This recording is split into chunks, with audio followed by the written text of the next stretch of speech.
Hello नमस्कार दोस्तों, welcome back to my YouTube channel Rekha classes. आप सभी का मेरे चैनल पर स्वागत है।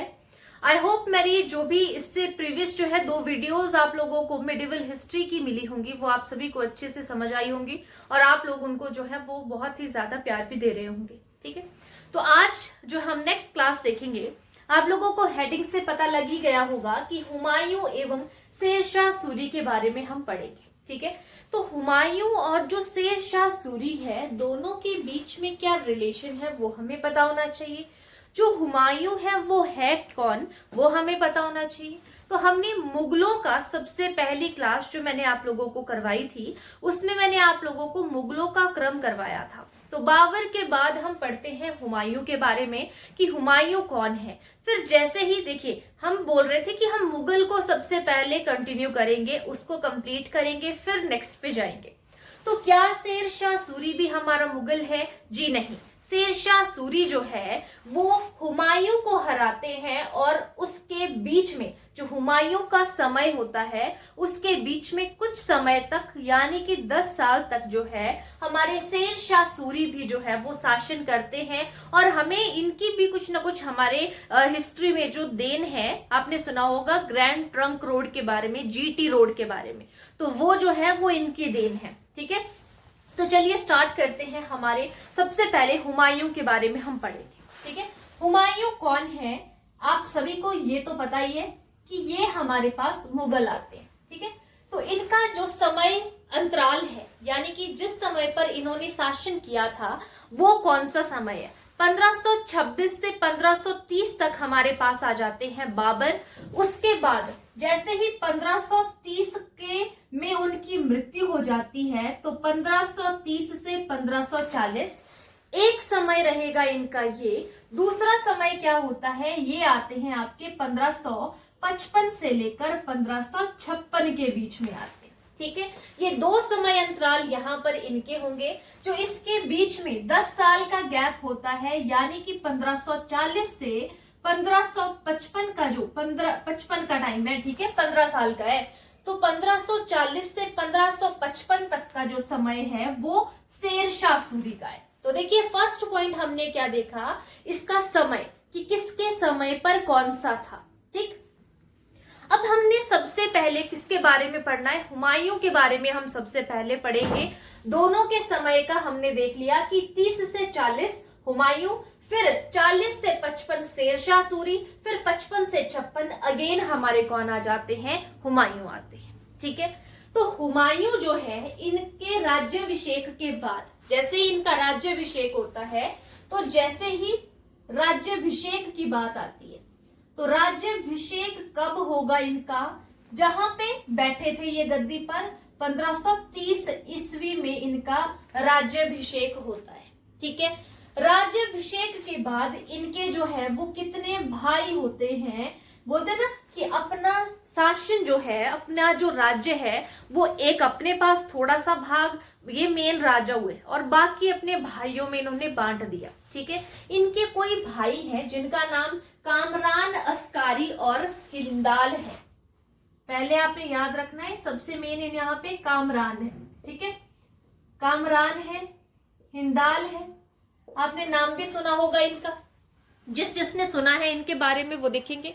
सभी देखिए, कामरान हो गया आपके पास, हिंदाल है और अस्कारी है।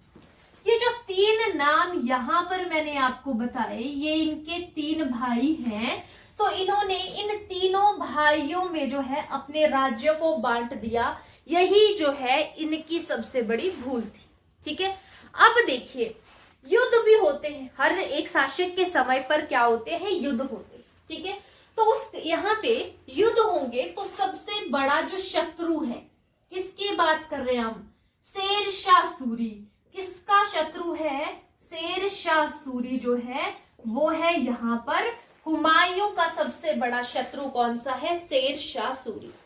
अब जो शेरशाह सूरी है और हुमायूं है इनके बीच में युद्ध हुए, 2 युद्ध हुए। एक आता है आपके पास 1539 डेट, एक आती है 1540 डेट।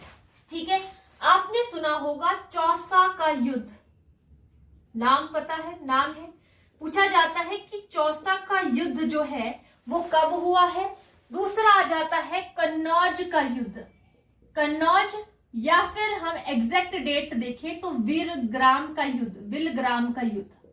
ठीक है, दो डेट्स हैं, एक कन्नौज का युद्ध या बिलग्राम का युद्ध। कोई भी चीज पूछ ली जाती है यहाँ पर तो ये कब हुआ है, तो डेट आपके सामने है, कब यू हुआ है ये।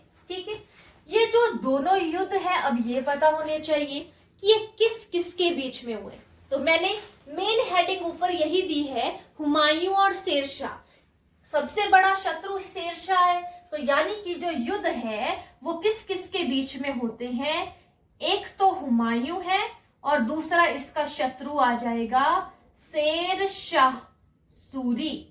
इन दोनों के बीच में जो है वो युद्ध होते हैं। ठीक है, अब देखिए इन दोनों में जो जीत होती है वो किसकी होगी। देखो हमने इसका समय कहां से कहां तक कहा, 1530 में क्या हो गया, हुमायूं का राज्याभिषेक होता है, और 1540 में जो दो युद्धों की बात की हमने, दो युद्ध इसने अपने समय पर लड़े थे, कन्नौज या बिलग्राम का युद्ध 1540।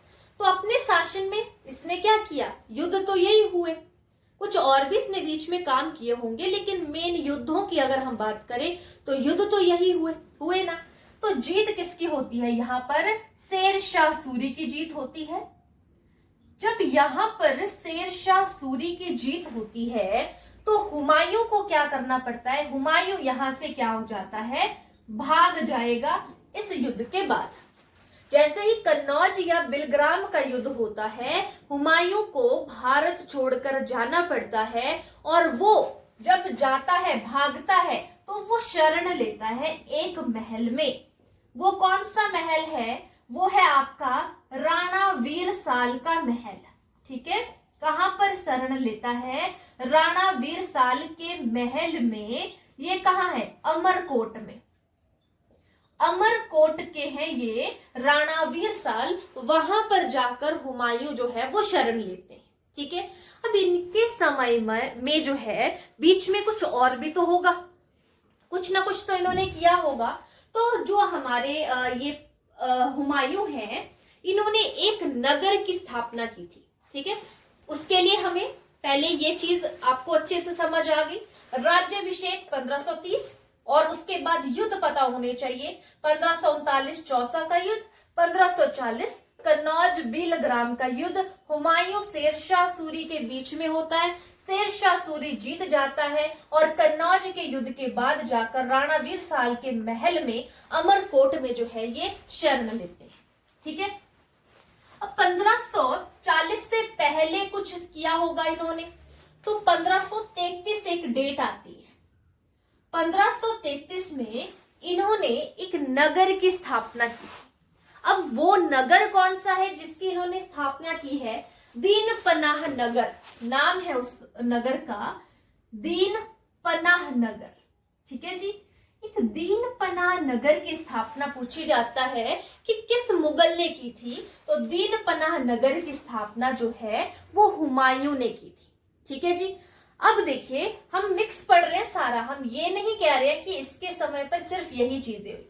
अब हम जैसे बाबरनामा, हमने बाबर के बारे में पढ़ा, तो वो किसने लिखा था, उसने खुद ने लिखा था बाबरनामा, बाबर ने रचना की थी। ठीक है, लेकिन जो हुमायूं नामा है वो किसी और ने लिखा है।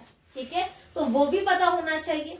तो बाबरनामा के बाद हुमायूं नामा की अगर हम बात कर रहे हैं, क्वेश्चन आता है, मोस्ट इंपॉर्टेंट है, हुमायूं नामा की रचना ये किसने की है, इसकी एक सौतेली बहन होती है, उस बहन का नाम क्या होता है, उसका नाम होता है गुलबदन बेगम। ठीक है, गुलबदन बेगम जो है, गुलबदन ने जो है किसकी रचना की है, हुमायूं नामा। कौन थी ये, इसकी बहन थी, सौतेली बहन थी, उसने जो है गुलबदन बेगम नाम है जिसका, उसने हुमायूं नामा की रचना की थी। ठीक है जी, गुलबदन बेगम ने, सौतेली बहन ने किया था। अब हम इनकी जैसे ये वापस आते हैं 1555 से 1556 के बीच में, तो 1556 में आकर इनकी मृत्यु हो जाती है। थोड़ी टाइम ये शासन करते हैं, फिर इनकी मृत्यु हो जाती है। आपने सुना होगा कि लाइब्रेरी की सीढ़ियों से गिरकर किसी की मृत्यु हुई थी, तो वो यही महाशय थे, हुमायूं सर। ठीक है, हुमायूं जी ही वही थे जिनकी मृत्यु जो है वो वहां से सीढ़ियों से गिरकर हो गई। लेकिन उस समय पर दोस्तों क्या कहते हैं कि लाइब्रेरी नहीं कहते थे, लाइब्रेरी नहीं आपको एग्जाम में आएगा, आपके एग्जाम में आएगा कि उनकी मृत्यु जो है वो शेर मंडल नामक पुस्तकालय, ठीक है, नाम है उस पुस्तकालय का शेर मंडल। क्वेश्चन ऐसे आएगा, शेर मंडल नामक पुस्तकालय की सीढ़ियों से गिरकर हो गई थी। ठीक है जी, सीढ़ियों से गिरकर किसकी मृत्यु हुई थी? हुमायूं की मृत्यु हुई थी। ठीक है जी, हमने मेन चीजें याद रखनी होती हैं किसी भी चीज के बारे में जब हम पढ़ रहे हैं। तो हमने हुमायूं के समय में 2 युद्ध पढ़े, 1539 चौसा का युद्ध, 1540 कन्नौज बिलग्राम का युद्ध। हुमायूं नामा की रचना गुलबदन बेगम इसकी सौतेली बहन ने की थी और 1533 में दीनपनाह नगर की इसने स्थापना की है और 1556 में शेर मंडल नामक पुस्तकालय की सीढ़ियों से गिरकर जो है इनकी मृत्यु हो गई थी। ठीक है, अब एक क्वेश्चन आता है जो हर एक एग्जाम के लिए इंपॉर्टेंट होता है कि किसका मकबरा कहाँ है। हमने पढ़ा था एक बाबर है जिसका मकबरा काबुल को आगरा से लेकर स्थानांतरित कर दिया था अकबर ने। अकबर के बारे में भी हम आगे पढ़ेंगे। उसके अलावा जहांगीर का बाहर है, उसके अलावा शेर शाह सूरी है, उनका मकबरा भी कहाँ है? बाहर है। ठीक है, आगे पढ़ेंगे हम सभी के बारे में। तो इनका मकबरा कहाँ है? हुमायूं का। हुमायूं का मकबरा जो है वो दिल्ली में है। कहां पर है? दिल्ली में है। किसने बनवाया था ये भी पूछा जाता है। तो नाम है हाजी बेगम। हाजी बेगम ने जो है वो हुमायूं का मकबरा बनवाया था। ठीक है, ये था हमारे पास हुमायूं के बारे में जितनी भी चीजें हमने पढ़नी थी वो हमने पढ़ ली। अब इसके बाद जैसे ही हुमायूं का समय खत्म हो गया, यानी कि 1540 के बीच में कौन आए? कन्नौज बिलग्राम का युद्ध हुआ। उसके बाद शासन किया शेर शाह सूरी ने, है ना, हमने पढ़ा ना शेर शाह सूरी आए, तो उन्हीं के समय के बारे में पढ़ेंगे अब हम। शेर शाह सूरी का समय आप लोगों के सामने है 1540 से 1555। कौन आए? शेर शाह सूरी। ये किस वंश के थे? ये सूर वंश के थे। क्या वंश था इनका? सूर वंश था। इसीलिए इनके नाम के साथ क्या लगा हुआ है? शेर शाह सूरी लगा हुआ है। ठीक है, तो क्या ये शेर थे कि इनका नाम शेर शाह सूरी रखा गया है? ऐसा कुछ है? नहीं, ये शेर जो है इनको उपाधि दी है, ये भी आपको पता होना चाहिए। लेकिन किसी भी टॉपिक की स्टार्टिंग करते हैं ना, तो सबसे पहले किसी का भी वास्तविक नाम पता होना चाहिए दोस्तों। अगर वास्तविक नाम नहीं पता, कई बार एग्जाम में क्या हो जाता है, डायरेक्ट ही वास्तविक नाम पूछ लिया जाता है। जैसे हम पढ़ते हैं कि इनका वास्तविक नाम ये है ना, तो इनका वास्तविक नाम क्या था? फरीद था। ठीक है, वास्तविक नाम जिस नाम से सभी इनको जानते थे पहले, तो वास्तविक नाम आ जाएगा फरीद। ऑप्शन ऐसे आ जाती है कि फरीद बोला जाता है या खान बोला जाता है या और भी बहुत कुछ। ठीक है, फरीद बोला जाता था इनको। तो इन्होंने जो है शेर शाह सूरी ने हुमायूं को हराकर जो है 1540 ईस्वी तक जो है वो भारत में जो है वो राज किया था। ठीक है जी, 1530 से 40 हुमायूं रहे, फिर 30 से हमारे पास 56 तक शेर शाह सूरी आ जाते हैं, बीच में 40 से। ठीक है, ये आपने ध्यान रखना है। चलिए देखते हैं। अब शेर शाह का असली नाम हमने देख लिया। इनको मैंने कहा कि जो शेर की उपाधि है वो दी गई है, तो शेर की उपाधि इनको क्यों दी गई थी? क्योंकि एक जो है लाहौर के गवर्नर थे जिनका नाम जो है कुछ था, वो बताऊंगी अभी। तो उनकी जो है शेर से उन पर क्या हो जाता है दोस्तों, शेर ने हमला कर दिया एक बार। और उस टाइम पर जो फरीद थे उन्होंने क्या कर दिया, उनकी जान वहां पर शेर से बचाई। तो उन्होंने जो गवर्नर, लाहौर के गवर्नर लाहौरी थे उनकी जो है वो जान बचा दी वहां पर शेर से, तो उपाधि मिल गई इनको शेर की। और इनका नाम क्या था? फरीद था। वंश कौन सा था? सूर था, है ना, सूर वंश के थे। तो इनका नाम क्या हो गया फिर? शेर शाह सूरी हो गया। ठीक है, इन्होंने फिर नाम क्या कर दिया? शेर शाह सूरी। एक वंश से, एक उपाधि से नाम ले लिया, बीच में शाह ऐड कर लिया, तो नाम बन गया। फिर जिस नाम से इनको इतिहास में जाना जाता है, मध्यकालीन भारत में जाना जाता है, वो है शेर शाह सूरी। फरीद वास्तविक नाम है सर। ठीक है, तो लिखेंगे आप इसके लिए कि शेर शाह की उपाधि बिहार के गवर्नर बाबर खान लोहानी, क्या नाम है? बाबर खान लोहानी, ये नाम है आपके पास। ये कहां के हैं? बिहार के गवर्नर है ये, बिहार के गवर्नर हैं कौन? बाबर खान लोहानी। इकट्ठा है ये, बाबर खान लोहानी। लोहानी आपने याद रखना है लास्ट। ठीक है, तो बाबर खान लोहानी ये जो बिहार के गवर्नर थे, इन्होंने क्या कर दिया था? ये शेर की उपाधि दी थी। क्यों प्रदान की थी ये मैंने आपको सब कुछ बता दिया कि ये जो है वो क्यों प्रदान की गई थी, क्योंकि शेर से जो है इनकी जान इन्होंने बचाई थी। ठीक है, इनकी मृत्यु के भी बारे में पता होना चाहिए कि शेर शाह सूरी की मृत्यु किस अभियान के अंतर्गत हो गई थी। तो आपने नाम सुना होगा कलिंजर का युद्ध। कलिंजर के अभियान के दौरान एक अभियान है, कलिंजर के अभियान के समय पर इनकी मृत्यु हो गई थी। डेट क्या आ जाती है? 1540। ठीक है, ये आपने याद रखना कि जो कलिंजर का युद्ध हो जाता है, कलिंजर का युद्ध 1545, सॉरी 1540 नहीं, 1545 लिखना यहाँ पे। तो 1545 जो कलिंजर का युद्ध था, कलिंजर का अभियान या युद्ध भी बोल सकते हो आप, उस समय पर जो है इनकी जो है वो क्या हो जाती है? मृत्यु हो गई थी कलिंजर के अभियान के दौरान। क्वेश्चन इस तरीके से बनता है। ठीक है, बीच में समय बताया जाता है कि शेरशाह सूरी का था, लेकिन उनकी मृत्यु कब हो जाती है, वहां तक वो रहते हैं नहीं रहते हैं वो चीज नहीं है।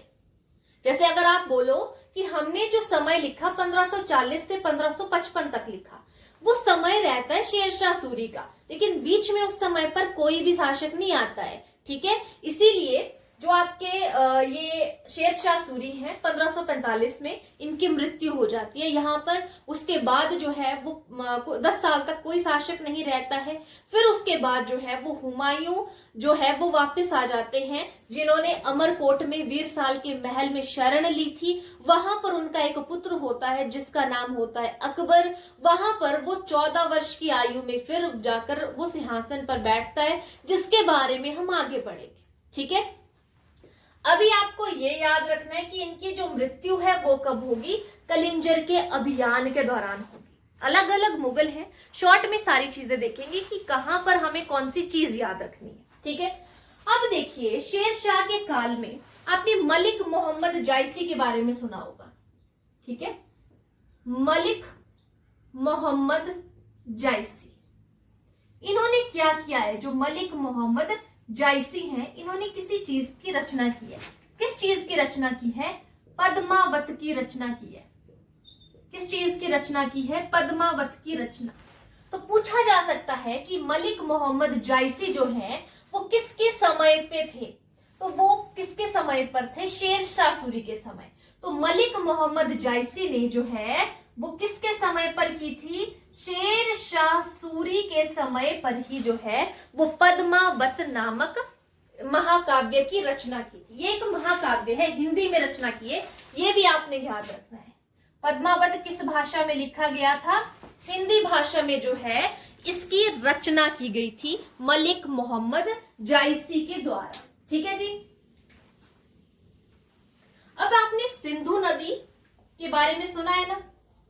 सिंधु नदी के बारे में सुना है? तो सिंधु नदी से बंगाल तक, बंगाल भी सभी को पता है कि कौन सा है, तो सिंधु नदी से बंगाल तक जो है इन्होंने, किसने? बंगाल तक जो है शेर शाह सूरी ने। शेर शाह के बारे में बात कर रहे हैं हम कि शेर शाह सूरी ने रचना की थी, जो उसकी सबसे बड़ी रचना है जीटी रोड, यानी कि grand trunk road. GT road की स्थापना की थी या शुरुआत की थी किसने? सिंधु नदी से बंगाल तक शेर शाह सूरी जीटी रोड की स्थापना की थी। ये भी क्वेश्चन आता है कि किसने जीटी रोड की स्थापना की है। ठीक है जी। दूसरा चीज, एक रुपया का दाम, रुपया व दाम, कैसा दाम? ये क्या चीज है, रुपया या दाम? अब ये जो है वो मुद्राएं होती है, जैसे रुपया है ना, लेकिन किसका? सोने का, चांदी का, इस तरीके से हमारे पास चीजें होती थी। तो चांदी का रुपया और तांबे का दाम, ये जो रुपया है ये किस चीज का होता था? चांदी का। और जो दाम था वो किस चीज का था? तांबा। तो ये हमारे पास क्या आ जाता है? शेर शाह सूरी के बारे में बात कर रहे हैं हम। पहले हमने क्या कहा कि इनकी ये जो मृत्यु है सब चीजें पता होनी चाहिए कि जन्म कब है और ये इनकी उपाधि क्या है, क्या इनका वास्तविक नाम है, किस अभियान में इनकी मृत्यु हुई, और मलिक मोहम्मद जायसीनी के समय में थे जिनमें पद्मावत हिंदी में रचना की, ग्रैंड ट्रंक रोड की इन्होंने स्थापना की। और यहाँ पर चांदी का रुपया और तांबे का दाम जो है इसकी भी इन्होंने क्या की? शुरुआत की। किसने शुरुआत की थी? शेर शाह सूरी ने चांदी का रुपया और तांबे के दाम की इन्होंने रचना की। ठीक है, grand trunk road, Malik Muhammad Jayasi, और ये वाला पॉइंट जो है वो बहुत ही ज्यादा इंपॉर्टेंट है, आपने याद रखना है। ठीक है जी। हम पढ़ रहे हैं किसके बारे में? शेर शाह सूरी के बारे में यहां तक। ठीक है, अब देखना आपने याद रखना है, इनके मकबरे के बारे में भी पूछा जाता है। मैंने कहा था ना कि बाहर किसका मकबरा है, तो यहाँ पर मकबरा, यहाँ इनका मकबरा जो है वो बिहार में ही है, भारत में ही। कहां पर मकबरा है? सासाराम, बिहार। सासाराम जगह है कहां पर? बिहार में। तो इनका मकबरा कहां हुआ? सासाराम, बिहार में। अभी हमने बात की कि दिल्ली में हाजी बेगम ने किसका मकबरा बनवाया था? हुमायूं का। सासाराम, बिहार में किसका मकबरा है? वो है शेर शाह सूरी का, जो सूर वंश के थे, और उनका बिहार के गवर्नर जो थे, है ना, यहाँ बिहार में है, तो जो बिहार के गवर्नर थे बाबर खान लोहानी, इन्होंने ही इनको क्या किया था? शेर की उपाधि भी प्रदान की थी। और कलिंजर के अभियान में 1545 में क्या हो गया था? इनकी मृत्यु भी हो गई थी। ठीक है, एक प्रथा होती है हमारे पास, कबूलियत प्रथा, कि कबूला जाता है किसी चीज को, है ना, कबूलियत प्रथा। तथा एक और प्रथा होती है, कबूलियत यानी कि किसी भी चीज को जो है कबूलना। दूसरी प्रथा आती है हमारे पास पट्टा प्रथा, कि पट्टे पर जैसे हम भूमि देते हैं ना, कि कुछ टाइम पर, पट्टा प्रथा। इनकी इसने क्या किया था? शुरुआत की थी। ठीक है, दो प्रथाएं थी जो इन्होंने चलाई थी, एक कबूलियत प्रथा और एक पट्टा प्रथा। तो क्वेश्चन कैसे बनेगा? कबूलियत प्रथा और पट्टा प्रथा दोस्तों किसने शुरू किया था? तो वो की थी हमारे शेर शाह सूरी ने जो है इन प्रथाओं को शुरू किया था। ठीक है, नेक्स्ट डाक प्रथा के बारे में आपने सुना होगा। ये अगर मॉडर्न में पूछा जाए तो डलहौजी आता है, लेकिन मिडिवल हिस्ट्री जब हम पढ़ते हैं वहां पर डाक प्रथा का प्रचलन जो है वो किसने शुरू किया था? तो डाक प्रथा की शुरुआत भी शेर शाह सूरी ने ही की थी। ठीक है, अलग अलग तरीके से, मैं उस तरीके से दोस्तों आप लोगों को समझाने की कोशिश करती हूँ कि आप लोग जो है वो कंफ्यूज ना हो कि आप मिडिवल में कुछ और पढ़ रहे हैं, मॉडर्न में कुछ और पढ़ रहे हैं। तो अलग अलग समय पर बार बार चीजें जो हैं वो हो जाती हैं। ठीक है, तो आपने ध्यान रखना है, आपके पास अगर मिडिवल हिस्ट्री की ऑप्शंस एग्जाम में देखने को मिले तो डाक प्रथा की शुरुआत जो है वो शेर शाह सूरी ने की हुई थी। ठीक है, तो दोस्तों ये था हमारा पूरा आज का टॉपिक, जिसमें हमने हुमायूं और शेर शाह सूरी के बारे में पढ़ा। दोनों का समय जो है वो 1530 से लेकर 1500 56 के बीच में आता है, जिसमें हमने युद्धों के बारे में भी पढ़ा और इनके मकबरों के बारे में पढ़ा, इन्होंने क्या क्या रचनाएं की है, क्या क्या इनकी आत्मकथाएं हैं, किसने वो लिखी, वो हमने सारी चीजें पढ़ी। आई होप आप लोगों को ये वाली वीडियो जो है वो मेरी पसंद आएगी। ठीक है, प्लीज ज्यादा से ज्यादा वीडियोस को शेयर करो, लाइक करो, चैनल को सब्सक्राइब जरूर करो। जितनी ज्यादा आप लोगों के रिस्पॉन्सेज होंगे उतनी ज्यादा मैं इन वीडियोस को आगे भी डालती रहूंगी। इसीलिए मैंने बीच में जो है वो पॉज ले लिया था, क्योंकि आपकी जो वीडियोस हैं उन पे मुझे ज्यादा कमेंट्स, ज्यादा मतलब ये नहीं दिखा कि आप लोगों ने ज्यादा शेयर की होगी। तो जितने ज्यादा आप लोग इन वीडियोस को शेयर करोगे, जितनी ज्यादा इस पे जो है वो आप लोग इसको व्यूज करोगे, तो उतनी ज्यादा मैं वीडियोस की जो है वो क्वांटिटी भी बढ़ाती चलूंगी। कोई और टॉपिक, कोई और सब्जेक्ट भी आप लोगों को जल्दी ही मेरे चैनल पर देखने को मिलेगा। तो प्लीज जो है वो चैनल को सब्सक्राइब कीजिए, रेखा क्लासेस को ज्यादा से ज्यादा वीडियो को शेयर जरूर करना है गाइस। Thank you.